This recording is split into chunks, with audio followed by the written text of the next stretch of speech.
340 Sports Desk with Johnny Congdon. And we start with a little Bama in the NFL. How about this? Former Crimson Tider and current Indianapolis Colts safety Ronnie Harrison Jr. with a pick six of Bengals quarterback Jake Browning. 36 yards to the house, his second career pick six.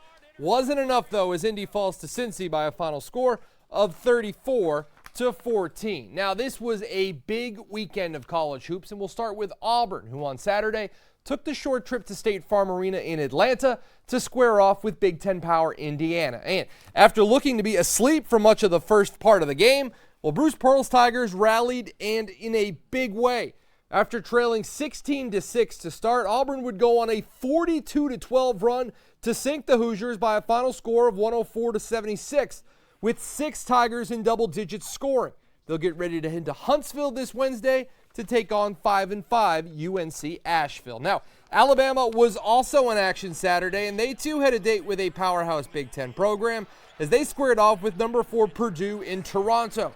Alabama got maybe their most impressive individual performance of the season so far, as guard Mark Sears lit up the score sheet, going for 35 on the afternoon. However, it wasn't enough, as the Crimson Tide had no answer for Purdue center Zach Edey, who had 35 points himself in Purdue's 92-86 victory over the Tide. They do a really good job. They got good players, obviously. Zach Edey's leading candidate for National Player of the Year. You can see why. He's a tough cover. When we didn't do a terrible job on him. He had 35 points, so he makes things difficult.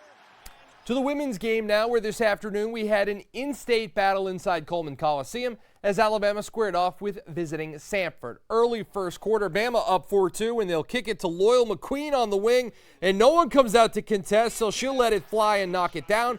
Bama up 7-2 early. Second half action tied up 10. Burger Williams going to penetrate and pull up from the free throw line, and the Indiana State transfer getting involved.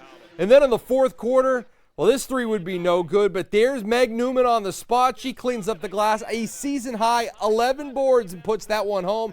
Alabama wins it 69-39. They've won 4 of their last 5 games. Now, when Bryce Young left Alabama, we expected him to be a top pick, and few around Tuscaloosa were surprised when he went number 1 overall to Carolina. What we didn't expect, however, was how much Young would struggle in his rookie campaign. Bryce and the Panthers were on the road Sunday afternoon inside the Superdome taking on the Saints.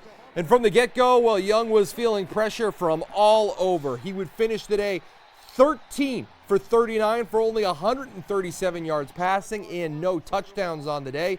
He was sacked 4 times, and Carolina went an abysmal 1 for 7 on 4th down. Carolina falls to 1-12 on the season. And yeah, so Bryce, are you tired of all this losing? I mean, we all are. We're all sick of it. We're all tired of it. But that doesn't entitle us to anything. It's on us ultimately why we're there, and we have to do a better job to prevent that. So no matter how tired we are, we got to be better.